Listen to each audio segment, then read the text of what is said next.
बोलो सर्व सुंदर साथ की जय। प्रथम लागू दो चरण को, धनी ए न छुड़ाइयो किन।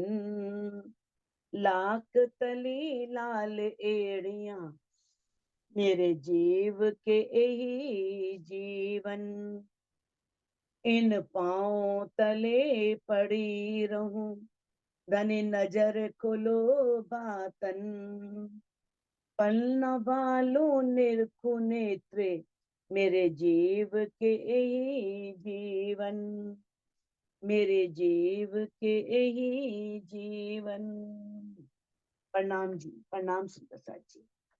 सुंदर साथ जी, जैसा कि हम श्री खिलवत ग्रंथ के 16वां प्रकरण कर रहे थे, 16वें प्रकरण की 85 चौपाई हुई थी, तो आज 86वीं चौपाई से हम प्रारंभ करते हैं, जिसमें धामधनी अक्षरा तीर्थ इंद्रावती जी के धाम हृदय में विराजमान होकर के सब रूहों को बता रहे हैं कि किस तरह से मैंने इन्हें माया की पहचान करवाई थी, और इन्होंने भी अपने इश्क के बड़े बड़े दावे लिए थे कि हमारा इश्क जो है इतना जोरावर है कि आपकी माया के बंधनों को तोड़ देगा, आपकी फरामोशी हमारा कुछ भी बिगाड़ नहीं सकेगी।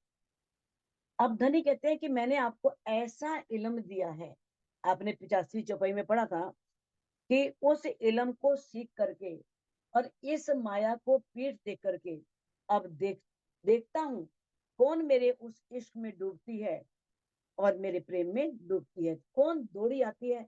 दौड़ी आने का मतलब यही है, प्रेम में डूब जाना, यानी कि धनी को प्रेम से रिझा लेना। अब धनी आगे चौपाई में कह रहे हैं, जब तुम भूले मुझको तब इश्क गया भुलाए। अब मुख्य मुद्दा जो है राज्य ने हमें यहां समझाया है, अगर हम राज्य को भूलते हैं तो इश्क कहाँ रहेगा, क्योंकि इश्क तो राज्य से ही मिलना है। क्योंकि धनी के बिना अच्छा चित्त को भूल करके उसे दिल में बसाए बिना हम कल्पना करें कि हमारे अंदर इश्क आ जाए, तो कैसे हो सकता है, ये संभव ही नहीं है। अब आप चाहो बालू से तेल निकालना, तो क्या बालू से तेल निकल जाएगा? नहीं निकलेगा ना। इस माया से प्यार करो, इस माया को दिल में बसाओ, इस माया को चाहो, और चाहो कि इश्क आ जाए धनी के प्रति, तो कैसे आएगा? तो दामदनी कह रहे हैं कि जो मेरा ये इल्म है वो तुम्हें पहचान कराता है मेरी, और जो मेरा इश्क है वो मेरा दीदार कराता है। समझ आई? ज्ञान से तो पहचान होगी कि वो पारब्रह्म हमारे आत्मा के प्रीतम है, वो साहिब हैं, वो बुजरक हैं, उनका इश्क भी बुजरक है। सारी बातें समझ में आ जाएंगी ज्ञान से। लेकिन जब तक उनके प्रति इश्क नहीं आएगा, वो परम धाम वाला प्रेम नहीं आएगा, तब तक उस प्रीतम का दीदार नहीं हो सकता। तो कहते हैं, अब नए सिर इश्क देखो कौन लेके धाए। अब धनी कहते वो इश्क तो भूल गया, परमधाम वाला इश्क, इस माया के ब्रह्मांड में गए, भूल गया। अब धनी कहते हैं कि अब इस वाणी के द्वारा मेरी पहचान करके फिर वो इश्क लेकर के देखता हूं मेरे पास दौड़ के कौन आती है। दौड़ के कौन आती है का मतलब क्या है? कौन मेरे प्रेम में डूबती है, कौन इतना इश्क लेकर के, प्रेम लेकर के हर समय चितवनी में मेरे ध्यान में डूबती है। तो धनी कहते हैं कि इश्क पाने का सिर्फ एक ही मार्ग है, 100 बातों की एक बात। इश्क आएगा धनी से, इल्म आएगा धनी से, रहनी आएगी धनी से, और धनी कब आएंगे? चितवन से। और चितवन में भी कब आएंगे? जब वो दुख आएगा, वो दर्द आएगा, उसके ना दिखने का ना मिलने, और उस दुख से विरह होगा, उस विरह से इश्क आएगा। तो धनी ने हर बात स्पष्ट कर दी है। कहते याद करो इन इश्क को जो रब्द किया सबों में। अब धामधनी हमें याद दिला रहे हैं, कहते उस इश्क को याद करो जो सबने मिलकर के रब्द किया था, बहस किया था कि हमारा इश्क बड़ा है। अब उस इश्क को याद करो और वही आत्म बल लेकर के उस इश्क को पकड़ो जिसके बारे में बहस हुई थी। तो इश्क अपना कहाँ गया, टिकिया नहीं पांव पल। अब धनी हमें याद दिला रहे हैं, अब उस परम धाम वाले इश्क को याद करो। जब आपने ये कहा था कि हमारा इश्क इतना हल्का नहीं है, चाहे आप 100 बार आजमा लो, हमारा इश्क आपके माया के सभी बंधनों को तोड़ देगा, सारी फरामोशी तोड़ देगा। अब धनी पूछ रहे हैं वो इश्क अब कहाँ गया। वो तो अब पांव पल भी टिका नहीं। पल कहते हैं एक क्षण, और पाव कहते हैं उस क्षण का चौथाई हिस्सा। इतने हिस्से के बराबर भी वो इश्क नहीं टिका। अब उस इश्क को याद करो, वो इश्क गया कहाँ। सब यादा कहती अपना, करती अरश में शोर। सब कहती थी हमारा इश्क बहुत बड़ा है, इश्क बड़ा है, और परम धाम में बहुत शोर कर रही थी कि हम श्यामा जी से बहुत प्रेम करती हैं, हम राज जी से बहुत प्रेम करती हैं। अब धनी प्रश्न पूछते हैं, असल रूहों के इश्क का कहाँ गया एता जोर। जो परम धाम की ब्रह्मश्रेष्ठियां हैं, जो असल रूहें हैं, जो परम धाम की असल ब्रह्मश्रेष्ठियां हैं, उनके इश्क का वो जोश कहाँ गया, वो जोर कहाँ गया, वो ताकत कहाँ गई। अब उस इश्क को याद करो और फिर से अपने अंदर उस इश्क का बल लेकर के आओ। किया रूहों सबो रब्द, पर आप न पकड़िया किन। अब दामदनी कहते हैं कि सभी ब्रह्मात्माओं ने, ब्रह्मश्रेष्ठियों ने अपने इश्क को बड़ा कहा था, बड़ा विवाद किया था, रब्द, बहुत रब्द किया था, विवाद किया था। परंतु जब इस माया के ब्रह्मांड में आई, आप ना पकड़िया किन। इस खेल में आने पर अपने उस प्रेम को कोई पकड़ ही नहीं सकी, किसी में बल ही नहीं रहा कि उस इश्क को हम पकड़ के रखें। फरामोशी सब फिर वली, हुई हासी सबल। और सभी के ऊपर माया की इतनी बेसुधी छा गई, उस माया में ऐसे घुल मिल गए जैसे हम अनंत काल से यही रह रहे हैं और हम यहीं के रहने वाले। जिसके कारण, उस फरामोशी के कारण, उस बेसुधी कारण सभी सुंदर साथ को, सभी ब्रह्मश्रेष्ठियों को हंसी का पात्र बन। यही हंसी का कारण कि हमने अपने प्रीतम को बुला दिया, अपने घर को बुला दिया और अपने आप को भुला दिया। जब इश्क गया सब थे, तब निकल गई पहचान। देखो दामदनी कितनी बड़ी बात कह रहे हैं कि जब सभी ब्रह्मश्रेष्ठियों के अंदर से इश्क निकल गया, रहा ही नहीं, तब स्पष्ट हो गया कि इश्क बड़ा किसका है। निकल गई पहचान, स्पष्ट पहचान हो गई, कौन आशिक है कौन माशूक है। अगर तुम आशिक होते फिर तो मुझे रिझाते, मुझे भूलते ही नहीं, मुझे भूले क्यों। तो बात तो वही आती है ना कि सागर के बिना लहरों का अस्तित्व ही नहीं है। अगर लहरें कहें हम सागर से बड़ी हैं, सागर की लहरें कितना मर्जी उछले, कितना ऊंचा ऊंचा उछले, लेकिन सागर में कितना जल है, अथाह जल है, कितना गहरा है, वो लहरें नहीं जानती, आनंद में उछलती।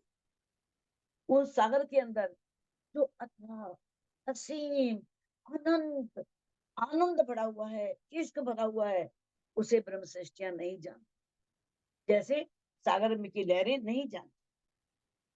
किरणें सूर्य से प्रकाश लेके चमकती हैं, लेकिन किरणों को नहीं पता सूर्य में कितना प्रकाश है, कि हम वो प्रकाश सूर्य से ही ले रही हैं।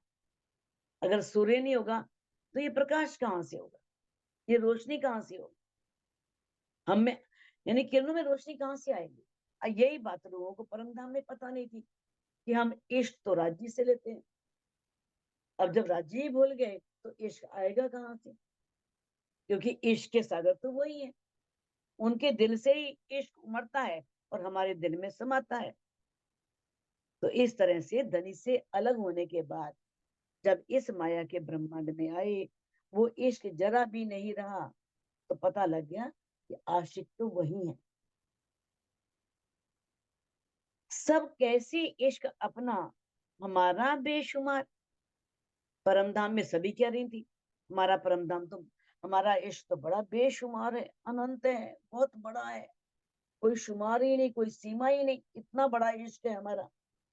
सो रैया ना जरा किन पे, हाय हाय दिया सबों ने हार। फिर वो इश्क किसी के पास जरा भी नहीं रहा, कण मात्र भी नहीं रहा। अब धनी कहते हैं हाय हाय, बहुत दुख होता है कि इश्क की बाजी में सभी हार गए। इश्क की बाजी में सभी ने, देखो यहाँ राजी ऐसा कह रहे हैं, इश्क की बाजी में सभी हार गए, दुख हो रहा है, लेकिन उन वही रूहों को जिता रहे हैं और वही रूहों को जिताएंगे। उन्होंने वाणी में ये भी कह दिया है कि जो अंत में भी पहचान कर लेगा ना, वो भी जीती मानी जाएगी, वो भी हारी नहीं मानी जाएगी। अब यहाँ पर तो इसलिए कह रहे हैं ना कि भाई जब पहचान हुई, पहचान से धनी को पालेगी, तो कोई हार नहीं उसकी। जब तक बोली नींद में तब तक ना ही दोष, जब जागी अकेले में तब भूली तब अफसोस। जब तक पहचान ही नहीं है, पता ही नहीं है इस बात का, तब तक तो कोई दोष ही नहीं है। जब राजी ने वाणी के द्वारा ये बात समझा दी, तब रूह गलती करती है कि मेरा इश्क बड़ा है, मैं सही कह रही थी परम धाम। हाँ, परम धाम में सही कह रही थी, गलत नहीं कह रही थी। परम धाम में कुछ गलत हो ही नहीं सकता, लेकिन बस परम धाम में ये जानकारी नहीं थी कि ये इश्क का स्रोत कहाँ, हम लेते कहाँ से, हमें मिलता कहाँ से। ये बात ने हमें इस ब्रह्मांड में आकर के समझाई। इनो बहुत लाड किए मुझसो, मैं एक किया इनो सो। दामदनी कह रहे हैं कि मेरी रूहों ने मेरे से बहुत लाड किए, बहुत प्यार किए, बस मैंने एक ही लाड किया है। एक लाड क्या, अपने दिल की सारी गुज बताने का, कि मेरे दिल का रहस्य क्या है, मेरे दिल में क्या क्या छिपा हुआ है, मेरे दिल में कितनी गहराइयां हैं, उस गहराइयों को समझाने का जो मैंने लाड किया। सब बह गईया 300, सब उसी में बह गई। बस वही भूल की थी कि उस समय पता नहीं था, और हम सोचते रहे कि धनी कैसे अपने इश्क को बड़ा कह रहे हैं। सारा दिन रिझाते तो हम हैं धनी को, इनके लिए फूल लेके आती हैं, किस तरह से मेवे लाती हैं, फल लाती हैं, ये पता नहीं बुलाने वाले तो वही हैं, वो तुम्हारे साथ साथ तो हैं। किस तरह से वो खूब खुशहालियां बन के तुम्हारे से मेवे पकड़ रहे हैं, फल पकड़ रहे हैं, वो उन्होंने एक पल के लिए भी तुम्हें अपने से अलग नहीं किया। ये बात रूहे परम धाम में नहीं जानती थी कि रूहों को खुश करने के लिए धनी करोड़ों स्वरूप धारण करते हैं, अनेकों स्वरूप धारण करते हैं, अपनी रूहों को रिझाने के लिए, उन्हें प्रसन्न करने के लिए। तो इसी तरह से धनी ने हमें ये बताया, और हम एक लाड किया, और हम क्या किया, हम सब बह गईया तुम, हम सब उसमें बह गई। अब धनी ने इस ब्रह्मांड में सखियों को बचाया, किस तरह से, किस तरह से श्यामा जी के साथ साथ रहे, किस तरह से उन्हें पहचान कराई। फिर दूसरे जामे में जब श्यामा जी का दूसरे जामा में राज्य का हुआ, तब उस समय कैसे अपनी रूहों को जगाने के लिए कितने कष्ट सहे, गांव गांव गए, जंगल जंगल गए, उन्हें जगाया, कैसे भूखे भी रहे, और जबकि रूहें माया में सोई हुई थी, उन्हें याद ही नहीं थी। अब उन्हें अपने इष्ट की पहचान देने के लिए धनी ने ये खेल दिखाया, और किस तरह से सखियां और श्यामा जी बह गई का मतलब क्या है, हार जाना, कि किस तरह से हार गए। और इश्क भी जोरावर, तिनकी ए चिन्हार। अब जो हमारी आत्मा का इश्क है वो बहुत शक्तिशाली, बहुत बलशाली है। और उसकी पहचान क्या है? तिनकी ऐप चिन्हार। उस इश्क की पहचान क्या है? जिन घट सुनत आवई सोई जानो सिरदार। उसकी पहचान यह है कि जैसे ही वो उस रामधनी की बात सुनेंगे ना, जिन घट, घट मैंने शरीर, जिनके शरीर में एक लवा भी, एक शब्द भी धनी का प्रवेश कर जाएगा, वो इश्क के जोश में भर जाएगी, उसे तुरंत धनी के प्रति प्रेम आ जाएगा। और उसी को कहा गया है सोई जानो सिरदार। वही प्रधान सखी होगी, वही सिरदार सखी होगी, वही सबसे प्रमुख सखी होगी, जो तुरंत सुन करके धनी के प्रति इश्क ले आए। ये पहचान है इश्क। और भी बेवरा इश्क का जिनका होई बुजरक। और इश्क की पहचान एक और भी है, धनी बता रहे उसका एक बेवरा और भी है, उसका विवरण और भी है कि सखियों ने जिनका हुए बुजरक, सखियों ने अपने इश्क को बड़ा कहा था। ताई याद दिए क्यों ना आवे। अब याद दिलाने पर भी क्यों नहीं याद आ रहा? जिन्होंने परम धाम में ये दावा किया था कि हमारा इश्क सबसे बड़ा है, अब उन्हें श्यामा जी बार बार याद दिला रही है। याद दिलाने पर भी उनके अंदर इश्क क्यों नहीं आ रहा? अब कहते ऐसा क्यों जाए मुतलक, माया में उनका इश्क कहाँ चला गया? मुतलक मैंने निश्चित रूप से कहाँ चला गया, कहाँ गया उनका इश्क? अब उन्हें याद दिलाने पर भी धनी के प्रति इश्क नहीं आ रहा, वो प्यार नहीं आ रहा। रूहे बात सुनते हक की तुरंत ही करे सहू। जो परम धाम की ब्रह्म सृष्टि होगी ना, वो इस कामधनी अक्षातीत ने जो ब्रह्मवाणी में बातें कही हैं, उन बातों को सुनते ही तुरंत सहूर करती है, चिंतन करती है, विचार करती है। जब सहूर रूप पकड़े तो इश्क क्यों ना करे जहूर। जब वो धनी के चिंतन में खोई हुई है, विचार कर रही है, तो इश्क क्यों ना करे जहूर। तो उसका इश्क प्रकट क्यों नहीं हो रहा? उसके प्रति अपने इश्क को भी वे क्यों नहीं दर्शाती? बातें तो कर रही है धनी की, ठीक है, चिंतन भी कर रही है, मनन कर रही है, जिसकी बातें कर रही है उसके प्रति इश्क प्रकट क्यों नहीं हो रहा? इश्क को क्यों नहीं दिखा रही? उस इश्क को प्रकट क्यों नहीं कर? और भी पहचान इश्क की जो बढ़ के घट जाए। और धनी हमें यहाँ पर इश्क की पहचान बता रहे हैं। इश्क की पहचान क्या है? परम धाम का इश्क अखंड है, कभी घटता नहीं है। रूहें हमेशा धनी से अनंत असीम प्रेम करती हैं। लेकिन इस ब्रह्मांड का इश्क क्या है? कभी तो बहुत प्रेम आ जाता है, कभी बिल्कुल घट जाता है। नहीं नहीं, कुछ नहीं है, सब बेकार है, बेकार की बातें हैं, काल्पनिक है। किस तरह से? तो धनी आगे क्लियर करेंगे। तो ऐसा क्यों होता है? कहते हैं जो बढ़ के घट जाए, यदि बढ़ करके बाद में वो घट जाता है, कहते इश्क रूहों का हक्सो क्यों कहिए बकाताएं। तो अक्षरातीत के प्रति उनकी जो ब्रह्म सृष्टियां हैं, अंगनाएं हैं, उनका वो अखंड इश्क नहीं कहा जा सकता। अखंड इश्क तो वो है जो निरंतर बहता रहे, निरंतर बना रहे।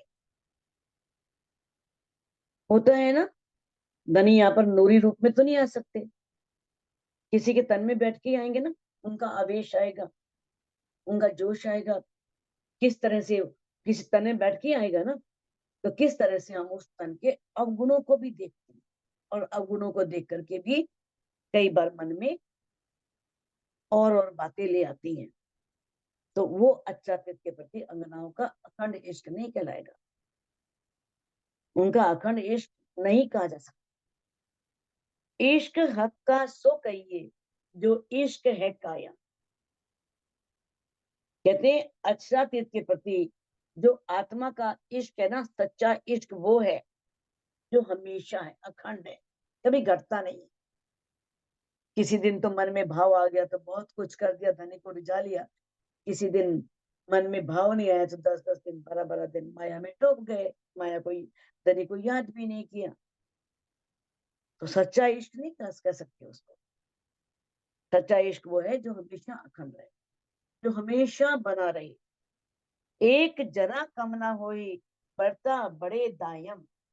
एक जर्रा, एक कण के बराबर भी, लेश मात्र भी वो इश्क कम नहीं होता, अपितु क्या है, दायम मैंने निरंतर, हमेशा वो बढ़ता ही रहता है, और बढ़ता है और बढ़ता है, लेकिन कम नहीं होता।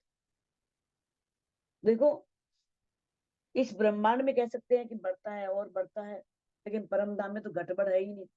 वो इश्क है, सबका बराबर है, वो ना घट सकता है और ना ये हो सकता है किसी का उससे बड़ा हो गया और उसका उससे बड़ा हो गया, एक सखी का तो इतना है, दूसरी सखी का इतना है, ऐसा नहीं हो सकता। सबके अंदर बराबर प्रेम है, बराबर बराबर इश्क है। मेरा छूटिया ना इश्क रूहों सो, नजर ना छूटी निस्बत। अब धामधनी देखो इस चौपाई में कह रहे हैं, जबकि अब तो रूहें सब जान चुकी हैं ये बात, तो कि दामदनी से तो इश्क नहीं छूटा रूहों से। वो तो रूहों से इतना प्रेम करते हैं कि अपने रूहों से इश्क करना नहीं छोड़ सकते। किस तरह से उनको खेल दिखाने के लिए राजी पहले ही इस ब्रह्मांड में आ, किस तरह से उनको जगाने के लिए कितनी तकलीफें सह रहे हैं, कितने कष्ट सह रहे हैं, क्योंकि इस ब्रह्मांड में आकर के प्रकृति के नियम नहीं बदले जा सकते। नहीं तो पार ब्रह्म चाहे तो क्या नहीं कर सकते, अगर वो ऐसा करेंगे तो इस प्रकृति का नियम टूटेगा ना। अब जो भगवान राम थे वो भी तो बहुत कुछ कर सकते थे, किस तरह से समुद्र पार करना है, पुल बनाना है, तो किस तरह से समुद्र के जो वरुण देवता हैं वो प्रार्थना करते हैं, कहते हैं कि हे भगवान, अगर आपने उन्होंने जैसे ही बाहर निकाला था उस पानी को सुखाने के लिए, तो आप ऐसा करेंगे तो इस प्रकृति का तो नियम ही टूट जाएगा, फिर तो मेरी कोई गरिमा रहेगी नहीं, मेरी कोई महिमा रहेगी नहीं। तब उन्होंने बताया था कि आपके पास तो इस तरह से नल और सुग्रीव हैं, जिन्हें ये वरदान मिला हुआ है कि पत्थर फेंकेंगे तो वो नीचे नहीं, पानी में ऊपर तैरते रहेंगे, नीचे नहीं डूबेंगे। तो आप उन्हें कहिए और इस तरह से पुल भी बन जाएगा, आपका काम भी हो जाएगा और मेरी भी मर्यादा बनी रहेगी। तभी तो भगवान श्री राम का नाम मर्यादा पुरुषोत्तम राम, क्योंकि उन्होंने मर्यादा को बनाए रखा। तो इस ब्रह्मांड में चाहे स्वयं पारब्रह्म अक्षरातीत ही क्यों नहीं है, वो भी इस संसार की में जो नियम बनाए गए हैं, प्रकृति के नियम, उन्हें तोड़ नहीं सकते। और किस तरह से कहते हैं कि मैंने अपने रूहों से जो मेरा इश्क था वो नहीं छूटा, और मेरी नजर भी अपनी निस्बत पर रही, जहां जहां मेरी रूहें हैं वहां मेरी नजर, मेरी नजरों से निस्बत नहीं छूटी।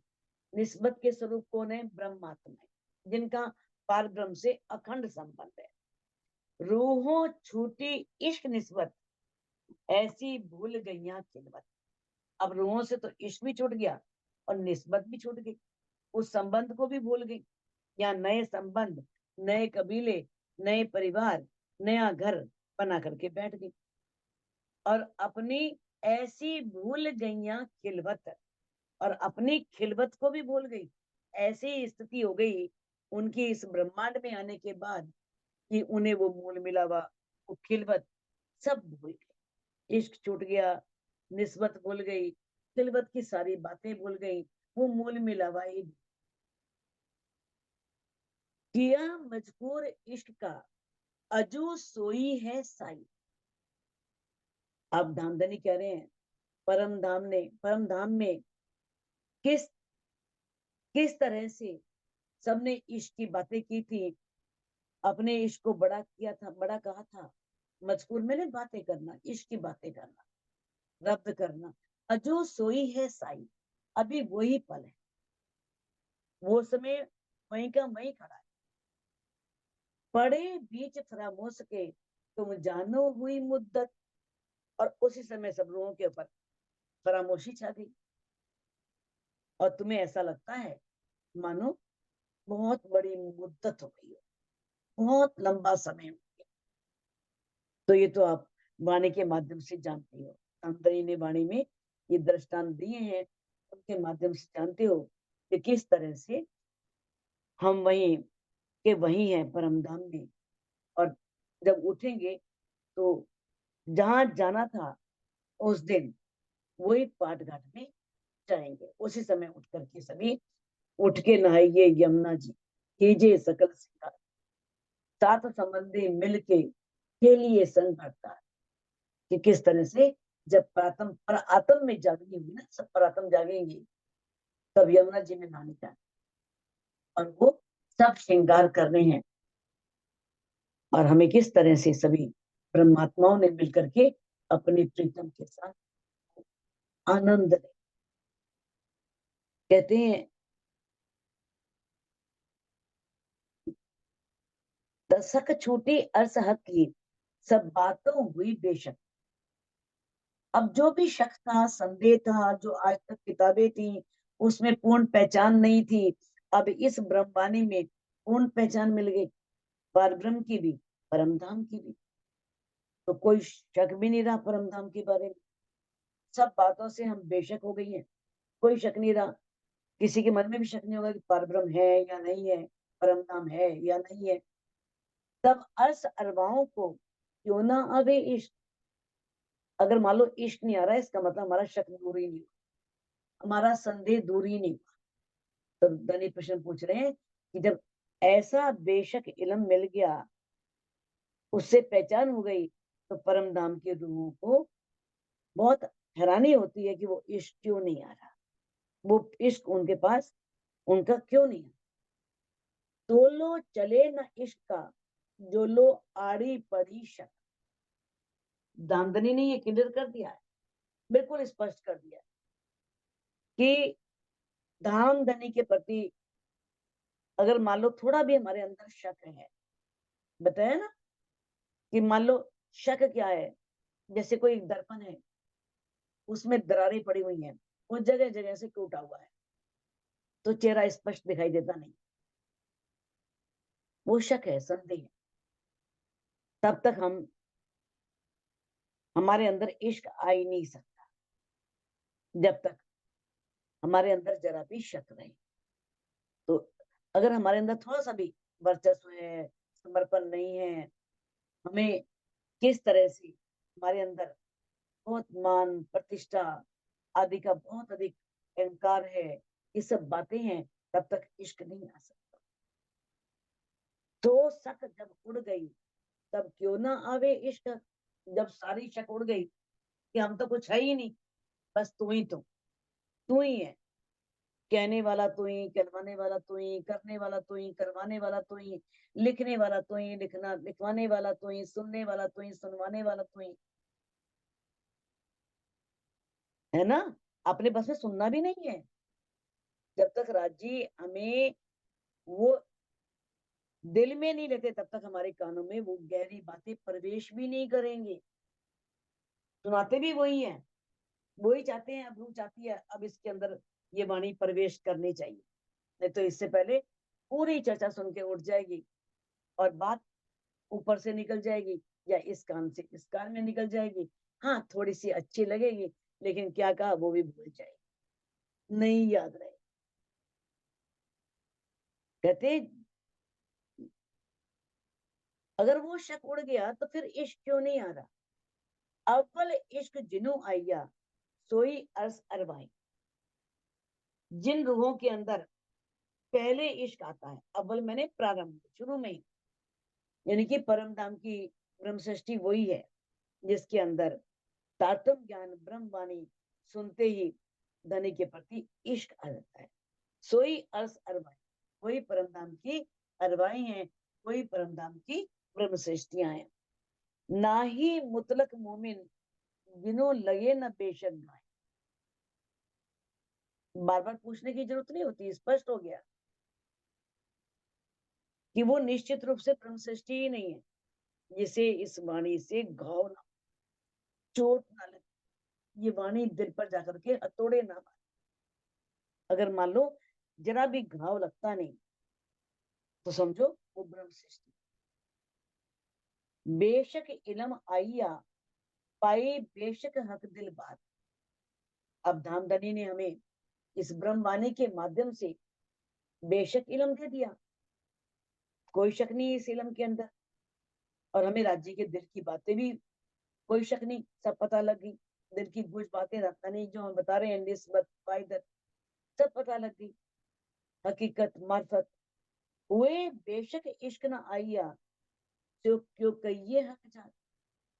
जब हकीकत की बातें पता लग गई, मार्फत की बातें पता लग गई, राजी क्या चाह रहे थे हमें बताना पता लग गया, उनके दिल का लाड पता लग गया, क्या लाड देने के लिए हमें यहाँ पर लाए हैं। तो कहते हैं फिर भी उनके अंदर इश्क नहीं आ रहा, तो उसे ब्रह्म सृष्टि क्यों कहिए, क्यों कह सकते हैं वो ब्रह्म सृष्टि नहीं है। कहते हैं बेशक इल्म रू अल्लाह का, जो हयात करे फना को।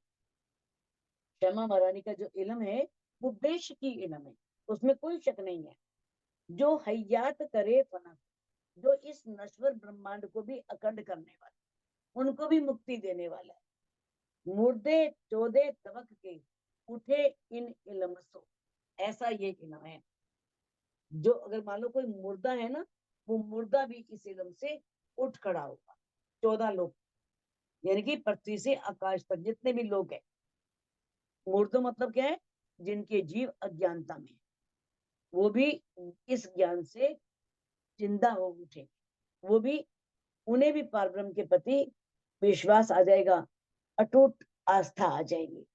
ऐसा इल्म है ये, जो मुर्दों में भी जान डाल देता है, यानी कि एक जीव को भी, कठोर जीव को भी जगा देता है। फिर ब्रह्म सृष्टियों की तो क्या हालत बन जाएगी। जो बेशक इल्म लिया रू अल्लाह रूहन पर, रू अल्लाह क्षमा मरानी, क्षमा मरानी रूहों के लिए जो बेशक इल्म लेकर के आई हैं, ये तारतम वाणी लेकर के आई हैं। तिनको नसीहत जिन करो वह मुतलक नहीं मोमिन, उन्हें समझाने की जरूरत नहीं है। सॉरी, गलत बोला, अगली चौपाई लगी में। जो अरवाएं अर्ज की ताए इश्क न आवे क्यों कर। क्षमा मरानी रूहों के लिए बेशक इल्म लेकर के आई है, तो जो परम धाम की रूहें हैं उन्हें इश्क क्यों नहीं आ रहा। अगली चौपाई में कहते इल्म हक का सुनती इश्क न आया जिन। धामधनी की इस ब्रह्मवाणी को सुन करके, इस ज्ञान को सुन करके जिन रूहों में इश्क नहीं आया, तिनको नसीहत जिन करो वह मुतलक नहीं मोमिन, उनको समझाने की आवश्यकता नहीं है। मैं निश्चित रूप से मोमिन है ही नहीं, ब्रह्म सृष्टि है ही नहीं। अगर धनी की वाणी सुन करके पूरी पहचान होने के बाद भी इश्क नहीं आ रहा, तो उनको समझाने की जरूरत नहीं है, उनको सिखापन देने की जरूरत नहीं है। वह निश्चित रूप से ब्रह्म सृष्टियां नहीं है। ये 3 बजे की उम्मत, अब 3 प्रकार की सृष्टि है। ब्रह्म सृष्टि, ईश्वरी सृष्टि, जीव सृष्टि। ब्रह्म सृष्टि की बंदगी क्या है, इश्क, अनन्य प्रेम लक्षणा भक्ति, वो हमेशा प्रेम में डूबी रहे। और ईश्वरी सृष्टि की भक्ति क्या है, बंदगी, वो सिर्फ बंदगी करे। और कुफर, जीव जो सृष्टि है उसकी क्या है, वो अव्वल तो नास्तिक होंगे, परमात्मा को मानेंगे ही नहीं। और मानेंगे भी तो कर्म कांड के मार्ग पे चलेंगे, गलत मार्ग पर ही चलेंगे। ये तीनों आपे अपनी खड़िया मजल पर, इस प्रकार से 3 सृष्टियां हैं। तीनों सृष्टियां अपनी अपनी उनकी अलग अलग मंजिल। अब ईश्वरी सृष्टि तो बंदगी करेगी, पूजा करेगी, ठीक है, तरीकत होगी उसके अंदर, हकीकत को समझ जाएगी, लेकिन मार्फत में नहीं डूब पाएगी। और जो जीव सृष्टि है वो किस तरह से शरीयत के मार्ग पर ही चलती रहेगी, शरीयत के मार्ग से ही भक्ति को दिखाएगी, जिसमें दिखावा अधिक। कोई कोई है अलग, जो थोड़ी तरीकत लेकर के और तरीकत के मार्ग पे चलता है और धनिक उस परमात्मा को रिझाता है। तो किस प्रकार से जो तारतम ज्ञान लेकर के और जो पूजा की भक्ति तरीकत में उपासना में जल करके शुद्ध हृदय वाले हो जाएं, तो उसमें से कोई बिरला ही उस हकीकत के मार्ग पर चलता है, जीव सृष्टि में से कोई कोई।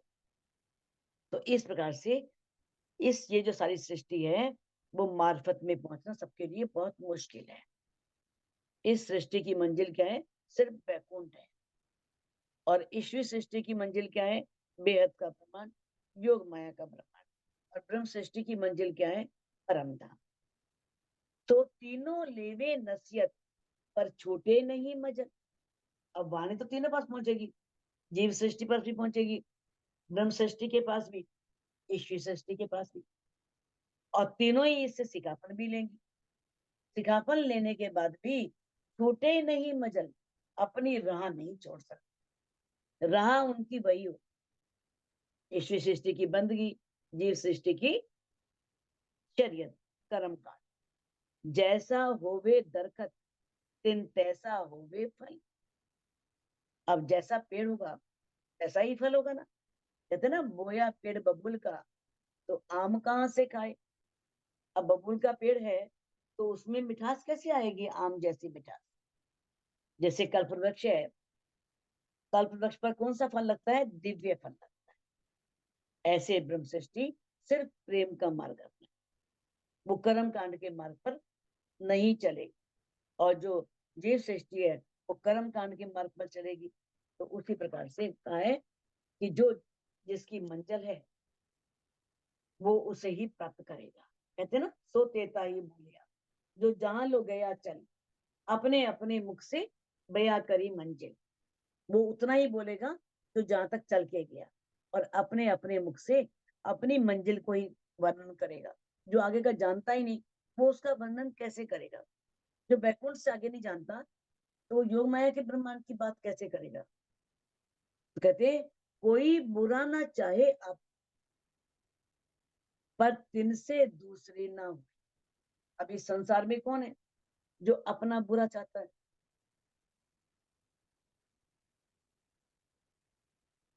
सब चाहते हैं हमारा भला हो, हम सत्य मार्ग पे चले, लेकिन वो दूसरा कर सकते ही नहीं। किस तरह से दुर्योधन कह रहा है कि मैं जानता हूं धर्म क्या है, जनामी धर्मम नाचा में प्रवृत्ति, जनामी अधर्मम नाचा में निवृत्ति। मैं जानता हूं धर्म क्या है, लेकिन मैं उसमें लग ही नहीं पाता। मैं जानता हूं अधर्म क्या है, लेकिन मैं उससे दूर ही नहीं हो पाता। अब जिसके उसमें यही लिखा है कि उसने यही करना है, कौन चाहता है अपना बुरा करना? हर चाहता है अपना भला करना, लेकिन वो दूसरा कर ही नहीं सकते। उनसे दूसरा मार्ग अपनाया जाएगा ही नहीं। वो अपने से जो श्रेष्ठ है उसकी चाल पे चल सकते ही नहीं, वो उसी चाल पर चलेंगे। कहते हैं बीज बराबर दरख है, फल भी अपना सोए। जैसा बीज होगा वैसा ही वृक्ष बनेगा, वैसा ही फल लगेगा।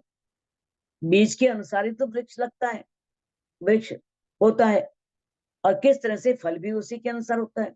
बीज में एक छोटा सा बीज है और उस बीज के अंदर इतना बड़ा वृक्ष छिपा होता है। किस तरह से उसे पृथ्वी में डालते हैं, अंकुरन होता है, प्रस्फुटित होता है, और फिर किस तरह से वो एक दिन वृक्ष बन जाता है। तो उसकी रहनी भी वैसी हो, जो जैसा उसका बीज है, जैसा उसका अंकुर है। तो इस प्रकार से बताया है कि ब्रह्म सृष्टि प्रेम करेगी, हकीकत और मार्फत की राह पर चलेगी। किस तरह से? और जो ईश्वरी सृष्टि है वो सिर्फ बंदगी के राह पे चलेगी, मार्फत नहीं अपना पाएगी। और जीव सृष्टि किस तरह से अनेक जन्मों की वासनाएं उनके अंदर छिपी हुई हैं और उनका हृदय बहुत कठोर होता है, वो प्रेम की राह पर नहीं चल। खेल जूठा देखा नजरों, तोले खड़े सिर आओ। ब्रह्म सृष्टियों ने इस जूठे खेल को कैसे देखा? देखा नजरों, अपनी सुरता द्वारा।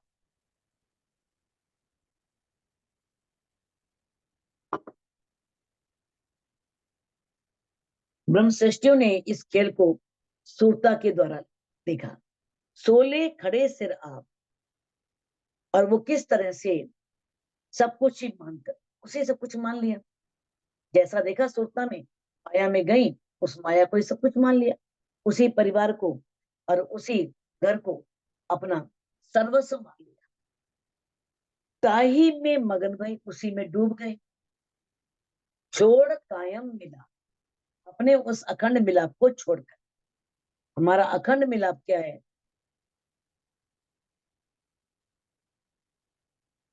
और वो अखंड परमधाम हमको भूल गया, और हम किस तरह से आकर के इस ब्रह्मांड में, इस माया के संसार में ही मग्न हो गए। अब सो क्यों याद ना आवे, सो रू अल्लाह आया तबीब। अब तबीब किसे बोलते हैं? वैद्य, उपचार करने वाला। अगर मान लो कोई औषधि बीमारी लगी है, तो वो बीमारी क्यों नहीं दूर हो रही? धनी ने इस वाणी में तारतम वाणी को औषधि कहा है, दवाई कहा है। ऐसा औषध है ये, जिसे धनी ने प्रकट किया है कि हर तरह की बीमारी का इसमें इलाज है। अब रूह अल्लाह जो है वो वैद्य बन करके आए, जो संसारिक रोग को मिटाने वाली औषधि, इस संसारिक रोग को दूर करने वाली औषधि का नाम क्या है? तारतम ज्ञान। दारू न लगे तिनका, जय हके कहिया हबीब। राज्य ने उनको क्या कहा है? हबीब, माशुक, परमात्मा। जिसे खुद पारब्रह्म ने अपना माशुक कहा है, तो उसकी दवाई असर क्यों नहीं कर? वो दारू जो है, उसकी जो औषधि है, दवाई है, उसका प्रभाव क्यों नहीं हो रहा? तो ये मैं पहले भी आपको बता चुकी हूँ। जब तक ये वाणी अंदर प्रवेश नहीं करेगी, तो असर कैसे होगा? वो सुना ना आपने, एक उदाहरण दिया था आपको मैंने, कि एक व्यक्ति गुरु नानक जी के पास गया था और कहा था मैं आपका प्रवचन रोज सुनता हूँ, लेकिन मेरे पे असर ही नहीं होता।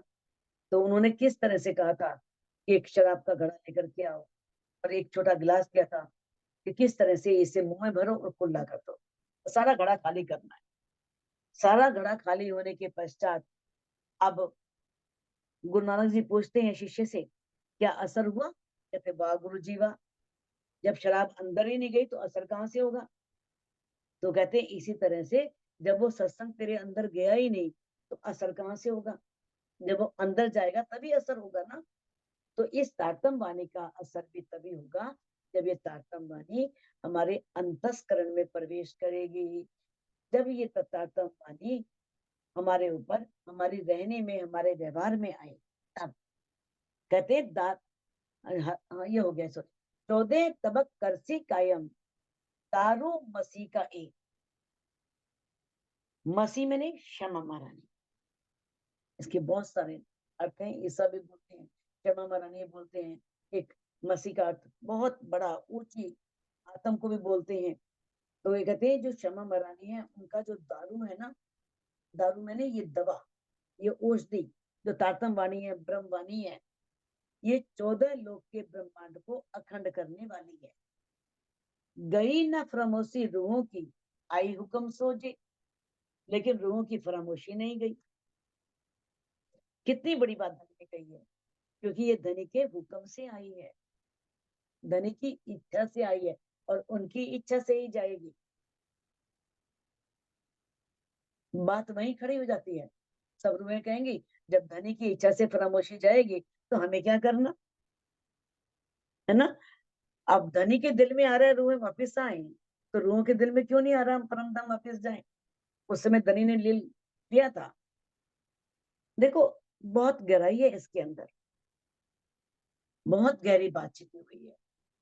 उस समय धनी चाह रहे थे कि रूहें, जो परम धाम में बता नहीं सकता, जो दिल के गुज भेद में प्रकट नहीं कर सकता, उसे समझे। ये लाड दिखाने के लिए लाए थे।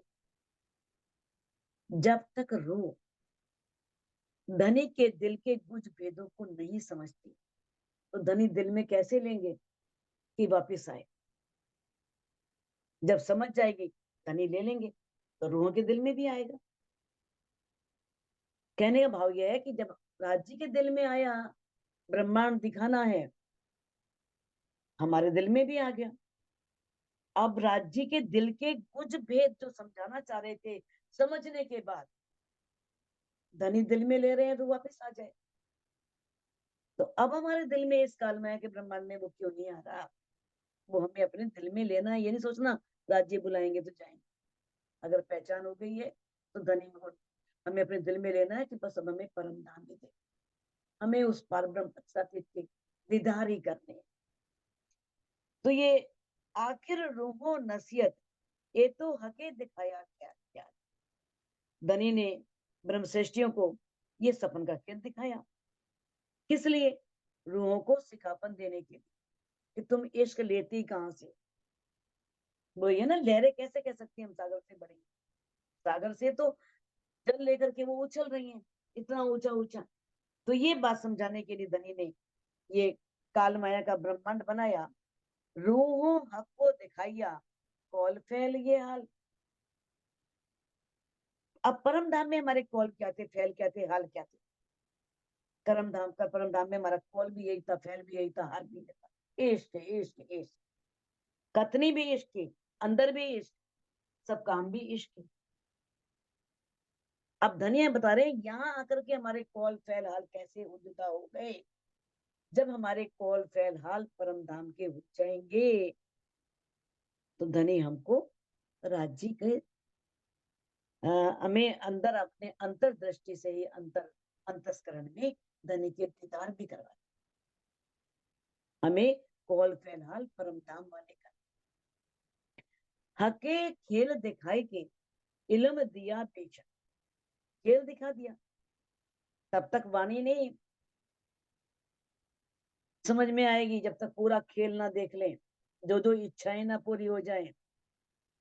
तो राज्य ने पहले तो खेल दिखाया, फिर ये बेशक इल्म दे दिया, तारतम वाली दे दी। हक हासिल करे रुअन पर देसी सब हो इश्क। अब इस समय राज्य रूहों पर हंसी क्यों कर रही है कि ये माया में इतनी डूबी हुई है कि मैं वाणी से जागृत कर रहा हूं, फिर भी इनके हृदय में इश्क नहीं आ रहा।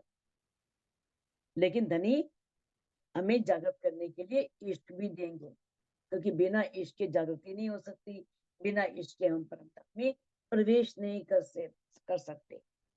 कोई आगे कोई पीछे, इश्क लेसी सब कोई। कोई आगे पीछे अव्वल, इश्क लेसी सब कोई। कहते किसी को तो बहुत पहले प्रेम मिल गया, धनीश्री देवचंद जी को मिल गया, मेघराज जी को मिल गया, बहुत सारे हमारे परमहंसों को मिल गया, ब्रह्मश्रेष्ठ बहुत सारे ब्रह्म को मिल, किसी को बाद में मिलेगा धनी का प्रेम, लेकिन लेना तो पड़ेगा। बिना इश्क के तो धनी कह रहे हैं परम धाम में नो एंट्री। धनी जी को इश्क भावे, इश्क बिना कछु न सुहावे। ये ना कहियो कोई जन, धनी पाया इश्क में। राज्य को इश्क ही अच्छा लगता है, बिना इश्क के परम धाम में कोई प्रवेश नहीं कर सकता। कोई मत कहना, कहते ये बात कभी मत कहना कि मैं किस तरह से बिना इश्क के मैंने धनी को पा लिया। लेकिन पहले इश्क जिन लिया सोई सुहागिन हुई। जो पहले इस ब्रह्मांड में इश्क ले लेगी वो ही परम धाम की असल ब्रह्म सृष्टि है, जो सबसे पहले इश्क ले। श्री मोहम्मद कहे ए मोमिनो जिन हासी कराओ तुम। अब इंद्रावती जी, जिनके तन को महामती जी की शोभा मिली, जिसके अंदर विराजमान स्वयं अक्षराती थी, ये बात कह रहे हैं कि है मोमिनो हासी मत करवाओ, बस अब तो याद करो बीच बका के जो अखंड परम धाम में हमने अपने धाम धनी से, अपने प्रीतम से जो इश्क रब्द किया था कि हमारा इश्क बड़ा है, उसे याद करो और वो इश्क लेकर के आकर के मुझसे मिलन करो, मुझसे मिलाप करो। तो सुंदर साथ जी इस चौपाई को अनम्यूट करके हम दोहरा सकते हैं। श्री महामती कहे ए मोमिनो, श्री मोहम्मद कहे मोमिनो जिन हासी कराओ तुम, जिन्हें हंसी कराओ हंसी तुम, कराओ तुम, याद करो बीच बका के, याद करो याद बीच बका करो के, याद किया करो किया रब्द आगो कसम, किया किया रब्द आगो कसम। आगो कसम। बोलो श्री प्राणनाथ प्यारे की जय।